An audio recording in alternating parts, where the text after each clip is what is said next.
Hola, ¿qué tal? Mi nombre es Carlos y estaremos conversando acerca de la escritura y las lecturas con respecto a la semántica de esta misma, que tiene que ver con la decodificación terciaria. Al reflexionar sobre los procesos involucrados de la lectura y escritura, especialmente en los términos de cómo se deben de comprender y de descifrar los textos, más allá de la decodificación inicial, la tarea esencial del lector es descubrir la escritura semántica del texto, es decir, cómo se organizan y se conectan las ideas principales. La organización lógica entre las proposiciones y la verdadera meta de la cabalidad es conocida como la lectura semántica. Este también enfatiza que escribir y leer son procesos fundamentales para la transferencia de ideas entre individuos. Y es que la lectura y la escritura no son más que actos sociales destinados a compartir y comunicar estructuras semánticas o sistemas de conocimiento. Los textos más desarrollados o más complejos, por decir de alguna manera, los textos filosóficos contienen una estructura más compleja, con proposiciones interrelacionadas mediante enlaces lógicos, temporales o pueden ser casuales. Esta estructura más avanzada permite al lector captar el significado más profundo del texto. Este es el objetivo de las llamadas operaciones de codificación terciaria. Otro punto son las oraciones secundarias, donde viene el tema de las redundancias, en donde el lector se pregunta por qué no se comunica solamente lo esencial, sin adornos, sin redundancias. Simplificación radical del lenguaje, le llaman algunos, similar a un lenguaje telegráfico, donde se eliminan los artículos y los pronombres, lo que reduciría significativamente la cantidad de información redundante. Sin embargo, señala que aunque en este enfoque puede facilitar el proceso práctico en la comunicación cotidiana, ya que las frases auxiliares o secundarias cumplen funciones importantes como ilustrar y definir un texto, en el caso del término ahondar. Entre otras cosas, la redundancia no es solo léxica, sino también puede ser proporcional, incluyendo a ideas adicionales que complementan o ilustran la idea principal, como lo dije en un principio. Como si fueran fondos, el cerebro humano, entre otras cosas, puede filtrar la información relevante y entender las macroproporciones, las ideas esenciales del texto para comprender el núcleo de la idea principal. Bueno, muy bien, en resumen, el autor sostiene que el objetivo final de leer y escribir no es solo entender palabras, sino comprender y transferir sistemas complejos de conocimiento, una persona a otra, estructurados en formas y proporciones conectadas lógicamente. Estructura semántica terciaria. Cuando hablamos de estructura semántica nos referimos a cómo las ideas de un texto se relacionan entre sí para el significado. Si decimos algunas ideas no relacionadas, el texto se vuelve desordenado y confuso. Un claro ejemplo es contar un día de trabajo sin orden ni sentido. Lo ideal es primero decir lo que realizamos en la mañana, luego en la tarde y finalmente los resultados. Así logramos que las ideas se conecten. En esta estructura se consideran las macroposiciones, son las ideas principales o conceptos centrales del texto, en una historia o explicación. Estos serían los temas más importantes que organizan el contenido. 2. Nexos y conectores semánticos. Estas son las palabras o frases que conectan las macroposiciones y muestran cómo se relacionan entre sí. Los nexos pueden indicar causa, tiempo, intención, conclusiones y entre otros. Ejemplos de estos nexos son por qué, entonces, por lo tanto y sin embargo. 3. Relaciones entre proposiciones. Las macroposiciones no solo están presentes en el texto, están interconectadas de distintas formas, como causa y efecto, orden temporal, deducción y lógica, lo que da coherencia y sentido al texto.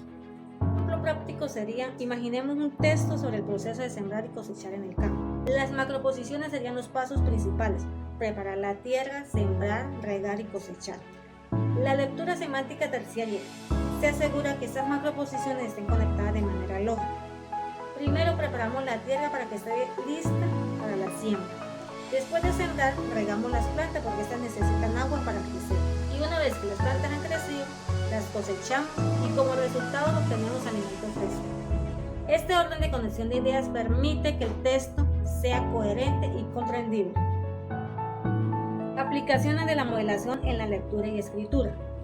Según Van Dijk, el proceso de modelación en la lectura y escritura se basa en el almacenamiento de información semántica en la memoria a largo plazo, permitiendo que la estructura del texto se retenga y pueda recuperarse en el futuro. Por ejemplo, en la escritura de una novela, el tiempo invertido varía según la necesidad de cada autor, ya que cada escritor construye y revisa la estructura del texto de manera diferente. Tenemos algunas aplicaciones claves para almacenar y recordar mejor la información leída.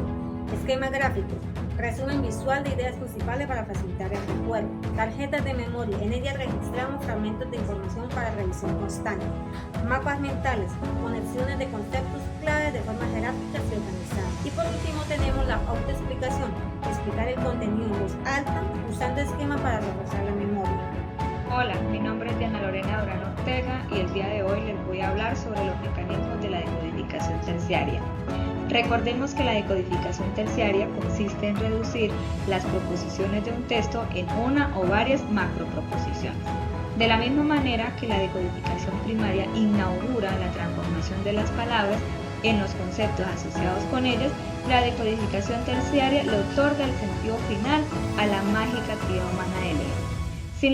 En esta decodificación terciaria tenemos tres mecanismos principales: extraer macroproposiciones, estructura semántica y modelos.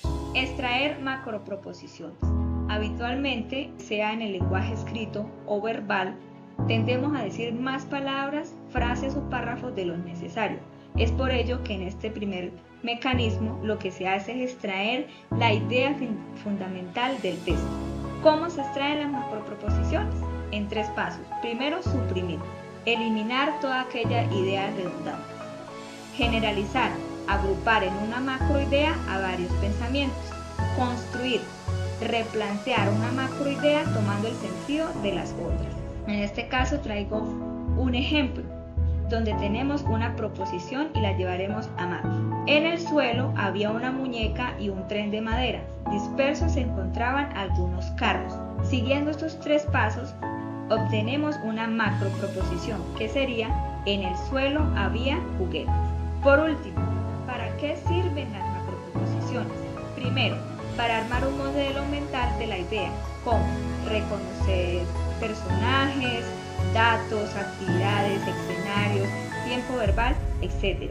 Asignar título a un texto, pues el título se identifica con la idea general que representa a todo un texto.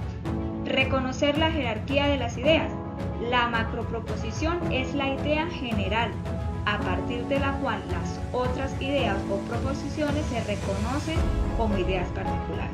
Y por último, diseñar un esquema o redactar un resumen. El resumen no es más sino aquella articulación discursiva de las macroproposiciones. Gracias. Descubrir la estructura semántica.